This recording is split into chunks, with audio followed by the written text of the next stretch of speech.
Η κατηγορία crossover, που είναι το καινούριο στην αυτοκινητοβιομηχανία των τελευταίων 2-3 ετών, εμπλουτίζεται με έναν ακόμα εκπρόσωπο από την Nissan, το Juke. Με μήκος 4,13, πλάτος 1,76, απόσταση από το έδαφος 18 εκατοστά και 2,5 μέτρα και κάτι παραπάνω το μεταξώνιο, έχουμε μια εικόνα του μεγέθους του αυτοκινήτου. Ας περάσουμε όμως σε κάποιες επιμέρους λεπτομέρειες του αυτοκινήτου, ευρισκόμενοι εδώ σε αυτόν τον πανέμορφο χώρο του αθλητικού και πολιτιστικού διαμορφωμένου χώρου του Δήμου Ραφίνας, στο κολυμβητήριο της Ραφίνας, βλέποντας τις σχεδιαστικές επιλογές της Nissan. Τα κυρίως φώτα είναι αυτά που είναι στο μέσον μεγαλύτερης διαμέτρου κυκλικά, ενώ υπάρχουν και νυχτερινής οδήγησης και γενικότερα μια σύγχρονη όψη.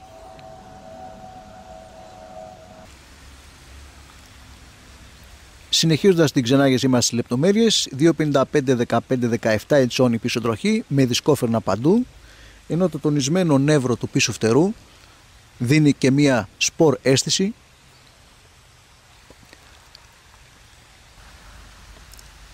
Η αόρατη χωνευτή λαβή της πίσω πόρτας είναι ένα άλλο επίσης χαρακτηριστικό, καθώς και το πολύ μικρό τζάμι των πίσω επιβατών, κάτι το οποίο μειώνει μεν τη φωτεινότητα, αλλά είναι καλό για τα θερμότερα κλίματα όπως στη χώρα μας. 1170 κιλά, το βάρος στην έκδοση εδώ 1600 κυβικά, με 158 νιουτόμετρα ροπής, η οποία εμφανίζεται έως τις 4.000, αλλά το βασικό της χαρακτηριστικό είναι ότι είναι σε αρκετά μεγάλη ποσότητα από χαμηλά, έτσι ώστε κανείς να κινείται μεταξύ 2 και 2.500 στροφών με οικονομία και αρκετά καλό τράβηγμα, διότι οι κοντές σχέσεις του κυβωτίου ταχυτήτων φροντίζουν γι' αυτό. Εδώ βλέπουμε το δέσιμο των θόλων με το κυρίως αμάξωμα, και να πούμε ότι 117 ύπη στις 6.000 στροφές είναι η ονομαστική ισχύς του κινητήρα αυτού. Εδώ από μια άλλη οπτική γωνία, από το πίσω μέρος, θα πρέπει επίσης να συμπληρώσουμε ότι ονομαστική τελική 178 χιλιόμετρα την ώρα, που σύμφωνα με τον κατασκευαστή πάντοτε μπορέσαμε και επαληθεύσαμε πάντα με τις ενδείξεις του κοντέρ. Ένα άλλο χαρακτηριστικό, συντελεστής αεροδυναμικής, που είναι 0,35. Εδώ έχουμε περάσει στο χώρο των αποσκευών 675 λίτρα. Εδώ βλέπουμε το χώρο κάτω ακριβώς από το καπάκι. Εάν πέσουν και τα καθίσματα, τότε φτάνουμε τα 1470 λίτρα πάντοτε, ενώ και σημεία για πρόσδεση στις πλάτες των πίσω καθισμάτων. Περνώντας το ιστορικό, ένα καλό τιμόνι, όπως μας έχει συνηθίσει η Nissan τα τελευταία χρόνια, με όλα τα πλήχτρα και εύχριστα στο τιμόνι, αλλά και τον μοχλό επιλογής ιδιαίτερα κοντά στο τιμόνι και στο ταμπλό.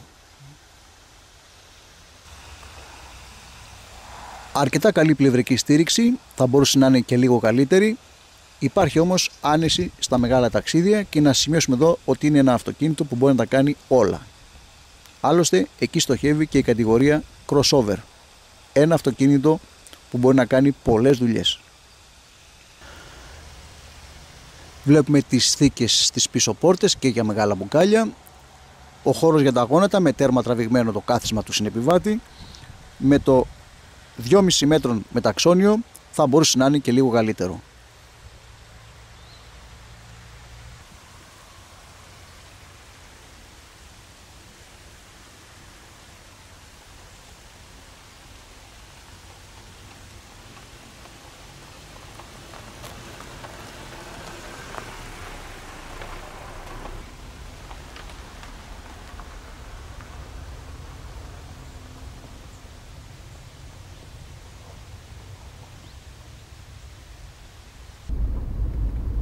με ένα πολύ ωραίο GPS εδώ στην οθόνη, αλλά ταυτόχρονα και ως κάμερα οπισθοπορίας όταν κάνει κανείς μανούβρες προς τα πίσω. Συμπληρώνεται ο εξοπλισμός του Juke, ο κλιματισμός είναι επίσης αξιόλογος και τα πλαστικά όλα είναι πάρα πολύ καλής ποιότητας.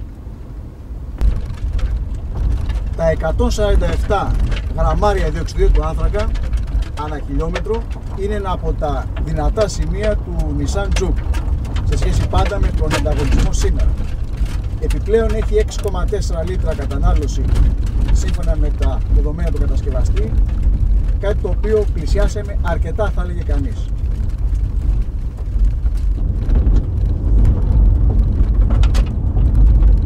Το δυνατότερο σημείο όμως στο νέο Juke είναι το στήσιμό του, και αυτό φαίνεται σε έναν μέτριας βατότητας χωματόδρομο, όπου το κάθε αυτοκίνητο δείχνει τις πραγματικές του δυνατότητες. Το στήσιμο λοιπόν είναι αυτό που ξεχωρίζει. Οι αναρτήσεις ποτέ δεν τερματίζουν και δείχνει να είναι ένα Nissan σαν αυτά που ξέραμε πάντα, αξιόπιστο και ικανό να κινείται σε όλα τα μέρη του πλανήτη. Στην άσφαλτο έχει ένα πάρα πολύ άνετο κριτήριο στην αίσθηση του κρατήματος και επιπλέον κρατάει τη σταθερή τροχιά στις διάφορες καμπές, ειδικά εδώ σε επαρχιακό οδικό δίκτυο. Οι κοντές σχέσεις που προείπαμε, καθώς και η τελική σχέση μετάδοση που είναι 4,5 για αυτούς που είναι λίγο πιο ενδιαφερόμενοι για τους αριθμούς αυτούς, είναι επίσης ένα σημείο που μας άρεσε ιδιαίτερα μέσα στη λέλαπα που επικρατεί στο σύνολο της αυτοκινητοβιομηχανίας για μακρύτερες σχέσεις. Η Nissan εδώ έχει βρει τη χρυσή τομή και στις σχέσεις και στην κατανάλωση, με βάση πάντοτε το υφιστάμενο πρόγραμμα διαχείρισης του κινητήρα. Περισσότερα στις εκθέσεις της Nissan, όπου μπορείτε να έχετε τη δική σας προσωπική άποψη.